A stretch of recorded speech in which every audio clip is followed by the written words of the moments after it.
Coucou tout le monde, j'espère que vous allez bien. Bienvenue dans... Qu'est-ce que c'est ça? C'est un nouveau vlogmas.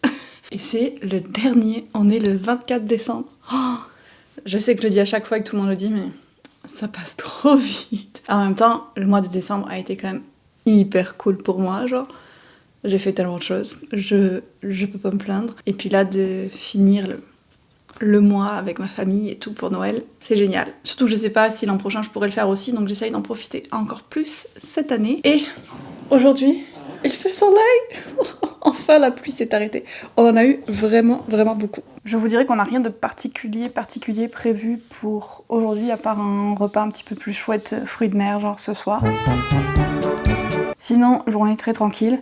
Moi, je vous ai dit, aujourd'hui, je veux vraiment aller fouiller dans mes jouets à la recherche de mon bisounours. Mais avant ça, on va ouvrir les calendriers et j'ai aussi une petite update de lecture à vous faire. Dernier jour. Franchement, sérieux, ils finissent le calendrier sur une infusion à la camomille and bee pollen. Je trouve ça un peu décevant que ce soit pas un thé un peu plus spécial pour le 24. Et de façon globale, honnête avec vous, je suis un peu déçue des saveurs des thés que j'ai goûtés de Fordham & Mason. À côté, par exemple, des thés d'Aman.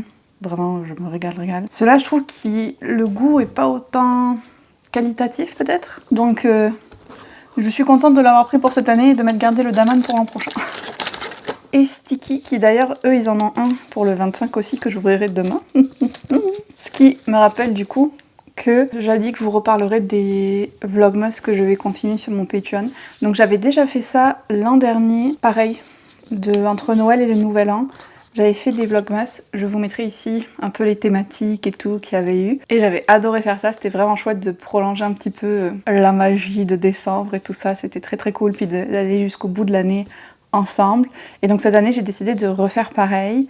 Et c'est des vidéos qui seront accessibles à partir du niveau scone sucré. Normalement, c'est une vidéo exclusive par mois, mais là, il y en aura 5. Donc je trouve que c'est quand même aussi plutôt chouette. Et donc si jamais vous voulez un petit peu plus de vlogmas, le lien est en barre d'infos pour rejoindre les Capaz. Et ouh, très fantaisie aujourd'hui.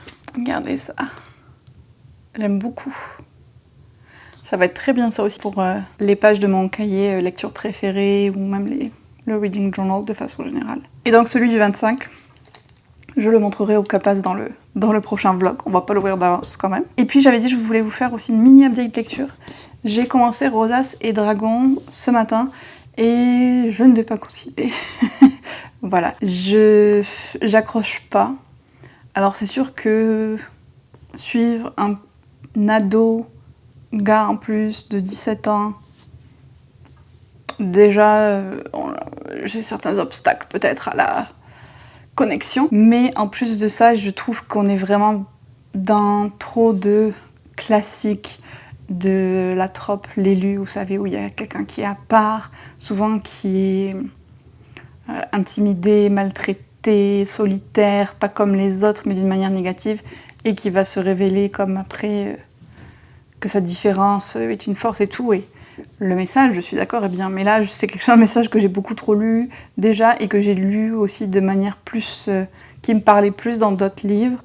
En plus de ça, il y a vraiment des petits trucs, mais qui me font tiquer au niveau de la façon dont les personnages féminins sont décrits, leur rôle et tout. Et tu peux présenter une société où les femmes ont des rôles traditionnels, avec des gros guillemets et tout ça, tout en montrant au lecteur que tu n'adhères pas à ça ou que tu te rends compte de certaines choses ou quoi. Et là, je trouve qu'il n'y a pas ce niveau-là derrière. Et je sais pas, il y a des tout petits trucs comme ça, des petites réflexions qu'il y a eu qui me chiffonnent un peu. Et je passe pas un bon moment quand je lis, donc je ne vais pas continuer. Je vais attaquer du coup un des 2 autres livres que j'ai pris. Vous voyez, au final, il y en aura pas trop. Mais là, pour le moment, je veux vous montrer autre chose. Bon, vous le savez peut-être, mais j'ai une grande passion pour les pulls. En même temps, vivant au Canada, j'ai l'occasion de les mettre souvent. Et du coup, j'ai demandé à mon père, est-ce qu'il avait pas des pulls qui m'étaient pas et que je pourrais récupérer? J'en ai déjà un à lui que je mets souvent en hiver et tout, et que j'aime beaucoup. Et il m'en a sorti toute une sélection. Donc on va faire un petit essayage des pulls.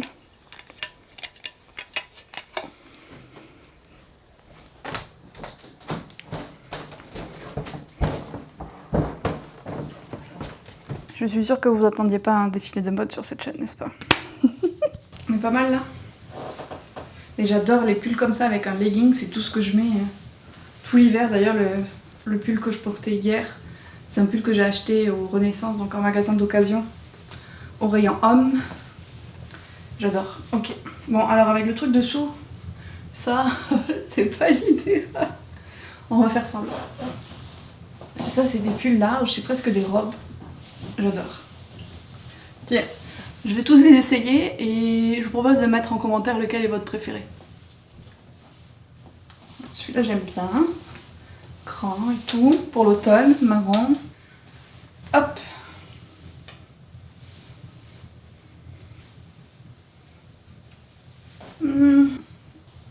Celui-là je suis moins convaincue. Peut-être un peu trop classique et pas assez long. Ouais, celui-là peut-être pas. Celui-là j'aime beaucoup. Avec les couleurs et tout, j'adore. Oh oui. Bon pareil, il faut imaginer sans le col en haut. Hein. Puis là je me dis, comme ça là, attaché avec un jean un peu taille haute. J'adore. Et celui-là. Oh, ça aussi j'aime trop la couleur. Allez, lui, je pense que c'est mon préféré. J'adore la couleur. Enfin, moi j'aime ce style en tout cas. Je trouve que c'est hyper cocooning. Ok, les deux autres c'est des gilets. Donc, je suis pas trop sûre. Non. Non. L'autre par contre je le trouve vraiment beau. Alors j'espère que ça va être un oui. Ouh. Je sais pas avec quoi je pourrais le mettre dessous, mais j'adore blanc et tout comme ça. Blanc pas taché, c'est assez miraculeux dans ma famille. Ah voilà. Je me disais, c'est pas possible. Je vais voir si j'arrive à faire partir les taches quand même. Parce que je le trouve vraiment sympa aussi celui-là. Voilà. Oh, et j'en ai un dernier à vous montrer, mais il est spécial celui-là. Alors lui, mon père m'a raconté son histoire, il est un peu reprisé par endroits et tout, mais en fait c'est un pull que ma grand-mère avait tricoté, donc ma grand-mère paternelle, avait tricoté pour mon père quand il était au Louveteau, qui est comme les scouts quoi, quand il avait 10 ans. Et puis quand il a grandi, elle a défait les parties qu'elle avait faites en bleu foncé et elle a rajouté les parties en bleu clair. Donc j'aime beaucoup le fait que le pull il ait une histoire aussi. Du coup il est un petit peu plus ajusté que les autres, mais voilà. J'aime beaucoup. Puis je me dis ça me fait porter un peu ma grand-mère avec moi aussi, mon père. J'aime l'idée. Voilà pour le défilé des pulls. Comme je vous ai dit, dites-moi lequel vous préférez en commentaire. Et je vais aller faire un peu de montage quand même pour que le vlog d'aujourd'hui sorte. Puis on part en excursion dans le grenier. Bon bah j'espère que vous êtes prêts à plonger dans les tréfonds du passé de la maison. Là on est dans ce qu'on appelle la pièce du fond, qui pendant qu'on était enfant, ça servait, c'était la pièce où on jouait, où il y avait la télé. Maintenant il y a pas mal de livres. Je me souviens pas exactement, mais je pense que la plupart datent de quand on a été plus grand, parce qu'en fait c'est pas très joyeux, mais au fur et à mesure qu'il y a eu des décès dans la famille, mon père a récupéré les grands-tantes et tout ça, ou les gens qui n'avaient pas d'enfants et tout. Il a aidé lors de leur décès, c'est lui qui s'est pas mal occupé de choses. Et on a récupéré des meubles, des vieux livres et tout. Il nous a dit, vous vous en occuperez plus tard. Mais regardez, vlog nostalgique, et je sens qu'il va être long, parce que je vais parler, mais regardez, le fantôme de Barbe Noire. Oh, mais j'avais complètement oublié ça. Oh là là. Mais complètement oublié. Oh. Je pensais pas qu'on avait Lilo et Stitch. Cendrillon 2, j'aimais beaucoup. Ça, c'est des classiques. Oh là là. Winnie. J'adorais Merlin. Oh, celui-là, il est pas très connu. Mais qu'est-ce que je l'aime. D'ailleurs, Erika, c'est lui que je voulais qu'on re-regarde quand on était à Londres. Je l'adore. Oh, ça me donne envie de tous les revoir. Vous croyez qu'il est sur Disney, le fantôme de Barbe Noire? Parce que vraiment... Et là-haut, Zorro. Zorro. Les petits peluches qu'on collectionnait. Oh, oh, mais tu as les pattes cassées. Pardon. Cro-Blanc, je me souviens pas qu'il y avait un 2 non plus. Mais il y en avait donc plein de Winnie On en a 4. Ah ouais, vous vous souvenez, ça aussi, c'était la période où ils faisaient plein de bonus. Surtout quand ils ont commencé, en tout cas, parce que maintenant, ils n'arrêtent plus. Celui-là, je l'aime beaucoup. La Belle et la Bête en Noël enchanté. Oh, j'ai envie de le revoir. J'y pense en plus à le revoir, celui-là. Oh, si vous voulez me faire pleurer. On n'a pas Bambi, vous voyez, c'était trop traumatisant. Kirikou, quand c'est sorti aussi, ça c'était incroyable. Ça, c'est les cassettes que mon grand-père nous enregistrait. Anastasia. Oh, toujours un de mes dessins animés préférés, et je l'ai revu il n'y a pas si longtemps que ça. J'adore, j'adore. Oh, les aventures de Cristal, la fée de la forêt. On l'a revu avec Johan l'an dernier. Bon, là, on est sur du plus récent. Spirit, je l'ai regardé à peu près 3 milliards de fois, Spirit. Oh là là, j'aimais tant. Le petit dinosaure, non mais ça, ils en avaient fait 800 aussi, mais oh. C'est trop les souvenirs. Pousselina, un autre de mes favoris. En fait, cette vidéo est en train de se transformer en mes cassettes favorites d'enfance. Ah là là, on n'était pas du tout là pour ça. Oui, ça c'est des vieux Alice. Peut-être c'était à ma mère. Ça c'est ma collection d'Alice à moi. Mais en ayant relu un dernièrement, ça a mal vieilli, très mal. Des Philippe Pullman. Là, pas aussi connu que les Royaumes du Nord, mais que j'avais beaucoup aimé. C'était les Sally Lockhart. J'avais adoré cette série. En fait, tous les... C'est quoi, ces folios? C'est Gallimard qui faisait ça, je pense. Mais toute cette collection-là, j'en avais tellement. Il y en a là derrière aussi. Mais ça me rappelle, j'ai fait sur mon Patreon, l'an dernier peut-être, une vidéo exclusive où je parlais de tous mes livres d'enfance. Ça avait été chouette de faire ça aussi. Mais aujourd'hui, on n'est pas là pour ça. Aujourd'hui, c'est pas les livres, c'est les jouets. Même si je me suis aussi laissée distraire par ça, qui est une boîte où avant j'avais tous mes fils pour faire mes bracelets, parce que j'ai toujours fait des bracelets. Mais maintenant, il y a des vieilles cartes postales.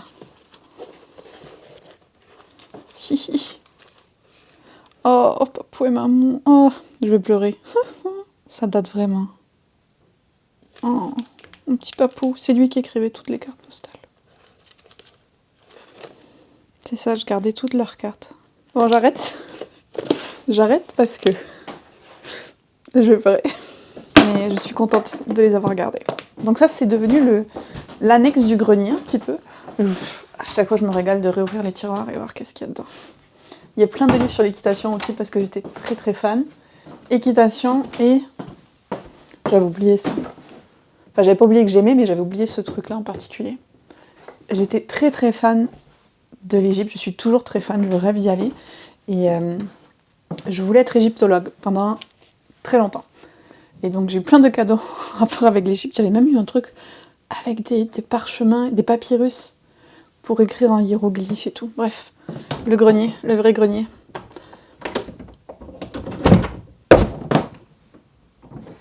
Attendez, il faut que j'allume. Ok. Vous n'êtes pas prêts? Je vous amène vraiment dans les coulisses là. Un grenier. J'avais toujours peur de passer au travers, petite ici. J'ai toujours peur. Alors, il faut trouver les sacs de jouets maintenant. Oh mon Dieu, mais que t'est-il arrivé? Oh, on dirait un film d'horreur. Ça, j'adorais. Tiens, je vais vous mettre là-dessus d'ailleurs. Par contre, ce truc est trop stylé. Si j'habitais pas... Oh, regardez pas la poussière. Si j'habitais pas au Canada, il y aurait des petits meubles et tout que j'utiliserais chez nous. Mais là, comment vous voulez que je ramène ça? Alors, ok. Ok, c'est pas trop mal. Je sais qu'il y a des gros sacs de peluche aussi. Et est-ce que ce serait dans les sacs de peluche plutôt que de jouets? Who knows? Il y en a tellement, je sais pas par où commencer. Est-ce que vous avez gardé vos jouets d'enfance ou pas? Est-ce que vous les avez donnés? Est-ce que si vous avez des enfants, vos enfants les utilisent? Est-ce que vous aussi sont rangés dans le grenier? Que c'est une vraie question de qu'est-ce qu'on en fait de tout ça. Oh, ok. On va faire une liste de tous les jeux iconiques années 90-2000 et je vous invite à me dire en commentaire, vous, qu'est-ce que c'était votre jeu iconique de la période. Mais les Polly Pocket. Oh, je l'aimais tellement ce truc. Oh, il y a toujours mon Polly Pocket dedans. Oh là là là là. Vous savez, avec toutes les petites choses qui s'ouvraient, je pense il y a le four qui s'ouvrait, tout. Oh mais je l'aimais trop ça. Et il y avait un truc aimanté qui bougeait. qui ne bouge plus trop maintenant. Mais toutes ces couleurs et tout. Oh. Et il y avait un petit toboggan. Elle toboggane plus trop. Hein. Waouh. Celui-là, ça c'est un des jeux dont je me souviens. On va jamais s'en sortir. Ça c'est plus les jouets de Clément.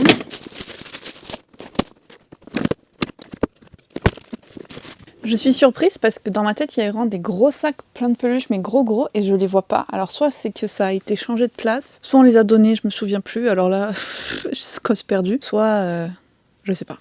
Mais j'ai retrouvé d'autres choses. Ok, ça c'est... Je me souviens celui-là de quand je l'ai eu à Noël. Je l'aimais trop, j'ai envie de lui faire des câlins encore. Je l'aimais trop. C'était les premiers bébés qui... Mon pauvre ami. Qui commençaient à parler. Genre tu lui donnais le biberon, il te disait « Maman, je t'aime très très fort ». Et il faisait des bruits et des choses comme ça. C'était dans les tout premiers. Et c'est aussi un des premiers cadeaux de Noël que je me souviens d'avoir reçu. Putain, il était gros, imaginez ça quand j'étais petite. Oh là là, petit bébé. Ça me fait de la peine de le mettre là. C'est mon enfant. Et ça, est-ce que vous aviez ça? C'était les chiens, que ça faisait comme ils marchaient parce qu'il y avait des espèces de petits crampons sous leur motif, sous les pieds. Et ça les faisait bouger. J'en avais plein. Bon, j'ai fouillé, j'ai pas trouvé mon pépette. Mais j'ai trouvé d'autres choses à vous montrer. D'autres classiques de l'époque. Alors ça, mais alors, je les ai tellement aimés. Mes petits poneys. Et je crois que tu tirais et soit ça augmentait la taille de la queue, soit ça augmentait la taille de la crinière. Mais je les aimais tellement. Oh, elle aussi. Ma petit poney. Combien j'en avais? Avec tous les trucs arc-en-ciel et méga colorés et tout qui allait avec. La cuisine des poneys, bien sûr. Oh, elle, c'était ma préférée. Apparemment, il y avait le mariage des petits poneys. Oh, elle aussi. Toujours bien coiffée. Bien sûr, l'indétrônable Barbie. Tout à poil. Hein. Celle-là, je m'en souviens en particulier. C'était une Barbie coiffeuse. Et en fait, tu lui mettais une perruque. Et tu coupais les cheveux de la perruque. Là. Et moi, j'étais petite. Et j'avais pas compris le principe, je pense. Je lui ai coupé ses vrais cheveux. Et voilà. Barbie, oh. Et bien sûr, j'avais le cheval de Barbie, adorant l'équitation. Celui-là, on l'avait trouvé dans un marché aux puces. Et j'ai retrouvé un jouet que j'aimais beaucoup, qui ressemble au bisounours, mais qui n'en était pas un. C'était ça. J'ai aucune idée de comment ça s'appelait, avec son biberon et tout. Et il avait des actions qui se passaient sur son écran. C'était un peu un mix bisounours et Tamagotchi. Mais c'est pas lui que je voulais. Mais par contre, celui que je cherche, il a la même texture comme ça, que je sais pas trop comment qualifier. Ces petits animaux-là, je pense que ça existe toujours et ça se fait toujours. Mais ils avaient leurs petits habitats et tout, tu pouvais vraiment faire des choses avec. Ah oui, et à un moment, ils avaient fait un truc entre les Polly Pocket et Barbie qui était un peu plus grand. C'était ça. Non mais les cheveux ont mal vieilli, hein. Les pauvres. Elles avaient les vêtements en cette espèce de plastique là, donc tu pouvais les changer et tout. Je sais plus comment ça s'appelait ça. Et autre chose que je voulais vous montrer, c'est ça que j'essayais d'expliquer dans plusieurs vidéos quand je parlais des peintures que je faisais, les aquarellum. Et je pense pas qu'il y ait le truc qui reste dedans, mais... Ah non, ce qu'il y a dedans n'a rien à voir. Mais en gros, il y avait une espèce de velours qui séparait les parties, t'avais la peinture en petits pots comme ça. J'étais trop fan, j'en avais plein de peintures comme ça. Et ça, c'est pas un jouet, mais il faut savoir que je collectionne toujours un peu tous les trucs en forme d'éléphant pendant vraiment longtemps. Et c'est une déco de sapin en forme d'éléphant. Oh, je vais voir si je peux la ramener, ça là. La pauvre. Elle a pas très bien vieilli non plus, elle a des petits trop belles. Elle est toujours belle quand même. Et voilà, j'ai pas trouvé les sacs de peluche. Je vais demander à mon père s'il pense pas les avoir donnés parce que je vois pas d'autre solution. Je suis triste, j'ai pas trouvé mon bisounours. Mais c'était vraiment drôle de ressortir tous ces jouets. Je m'en souvenais de la plupart quand même. Ils m'ont vraiment marqué. Quels sont les jouets, vous, qui vous ont le plus marqué dans votre enfance? Que c'était vraiment iconique pour vous, incontournable et tout ça. Faisons une petite plongée nostalgique.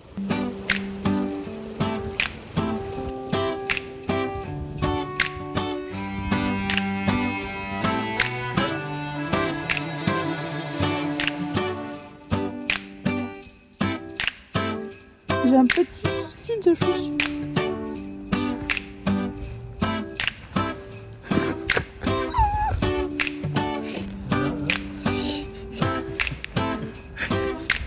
Chaussures en kit.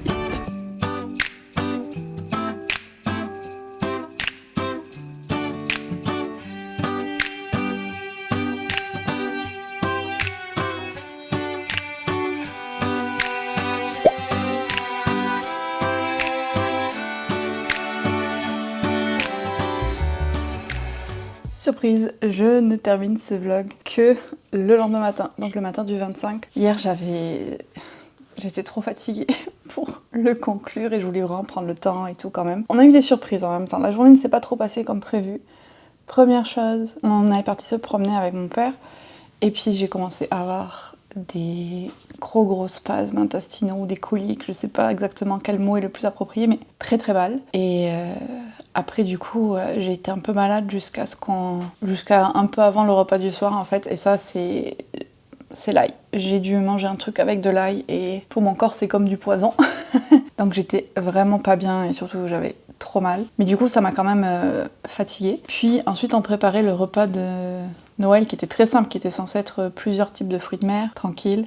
Et là mon père et mon frère ouvrent le sac des langoustines et ça sentait vraiment très fort. Genre trop fort. Donc ils ont décidé de les jeter. Et après ça, mon père, il a eu peur parce qu'il avait l'impression que les autres trucs sentaient un peu et tout. Donc au final, il a tout jeté parce qu'il voulait pas qu'on soit malade. On a quand même pris les huîtres parce que elles n'avaient pas été achetées en même temps et au même stand. Donc on a dit, mon Dieu, faites qu'on soit pas malade. Avec les huîtres, on avait un petit plateau d'huîtres et tout, donc on a mangé ça. Et puis on s'est fait des œufs mimosa. Repas improvisé, puis on a été un petit peu stressés, je pense, quand on allait se coucher en disant est-ce qu'on va être malade cette nuit ou pas? Mais non, on n'a pas été malade. Je peux pas dire que j'ai bien dormi, puis j'ai toujours un peu le ventre barbouillé, mais ça va aller mieux, j'y crois. Le pire est passé, mais ça a été des petites surprises. Donc je leur ai proposé, mais écoutez, on va quand même finir la journée sur une bonne note, on pourrait ouvrir nos cadeaux le soir. Et donc c'est ce qu'on a fait et je voulais vous montrer. Mon frère m'a ramené, il est allé au Japon en fait cet automne. Donc c'est une petite décoration que tu peins et quand il y a du vin, ça carillonne.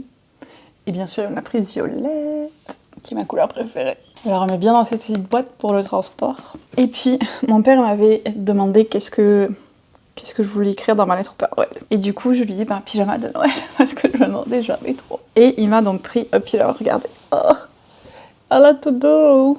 Mais j'adore surtout le haut. Regardez ça. Il y a une espèce de col en plus. Il est super long. Et ça, j'adore. Et je l'ai testé et c'est trop confortable. Voilà pour les petits cadeaux de Noël. Et puis on a fait des jeux après, on a vraiment passé une soirée tranquille. Mais quand on a eu fini, du coup, c'était déjà un petit peu tard, c'était presque minuit, je pense.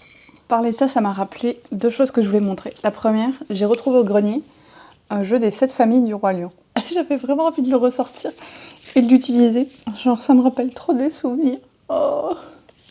Il manque juste une carte dans la famille de la hyène, mais il y a une carte de remplacement un peu. Donc je vais peut-être le prendre avec moi. C'est chouette les 7 familles comme jeu quand même. Et puis, j'ai retrouvé aussi ça. Peut-être que certains l'auront aussi, je ne sais pas. Mais c'était une édition spéciale des contes qui étaient sortis. Regardez. La Belle et la Bête et le joueur de flûte. La bergère et le ramoneur et Pinocchio. Poussette et le vaillant petit tailleur. Et le cheval enchanté et le petit soldat de bois. Oh, je pense que le cheval enchanté, j'aimais trop. Regardez ça. Bon. On fera pas attention aux représentations culturelles. Mais c'était trop bien ces livres. Je les ai vus nulle part dans ma vie. Après, là, je les ai redécouverts là, mais j'ai jamais rien vu qui y ressemblait. Donc je me demande, est-ce que vous les avez aussi? Je sais pas d'où est-ce que ça sort, mais les dessins étaient vraiment chouettes. Donc voilà, un autre petit souvenir déterré et je pense que je vais le mettre dans ma chambre plutôt. En attendant peut-être un jour d'avoir la place de le ramener au Canada. C'est difficile des fois d'avoir les choses séparées comme ça. Je sais pas si vous vivez la même situation, vous avez le même ressenti quand vous avez déménagé ou quoi. Mais d'avoir ta vie comme séparée en plusieurs morceaux. Genre, idéalement, t'aimerais tout avoir dans ta maison depuis ton enfance, certains trucs d'enfance et tout. Il y a des choses que je peux ramener au Canada, mais il y a des choses que je peux pas ramener au Canada. Et on dirait que ça me titille toujours un peu négativement de me dire que j'ai pas un ensemble autour de moi, que c'est éparpillé un petit peu. J'aimerais que tout soit à la même place, mais ce n'est pas possible. En même temps, après aussi, il y a des trucs, vous voyez, qui sont greniers que j'ai redécouverts, mais ils m'intéressaient pas il y a 5 ans, quoi. Donc ça change aussi au fur et à mesure qu'on vieillit. Dernière chose que je voulais faire avant de terminer les vlogmas, c'est dur de se dire au revoir, c'était de vous montrer mes lectures en cours. Donc voilà, mes 3 lectures en cours. Il y a, comme je vous avais dit que je voulais faire, les histoires de Noël de Dickens. J'en ai lu une hier, qui était vraiment très courte et qui rappelait un petit peu un conte de Noël dans l'idée. The Story of the Goblins Who Stole a Sexton. Je ne saurais pas comment traduire sexton, mais c'est quelqu'un qui travaillait dans le cimetière et qui creusait les tombes. Donc l'histoire des gobelins qui ont volé ce monsieur-là. C'était assez court.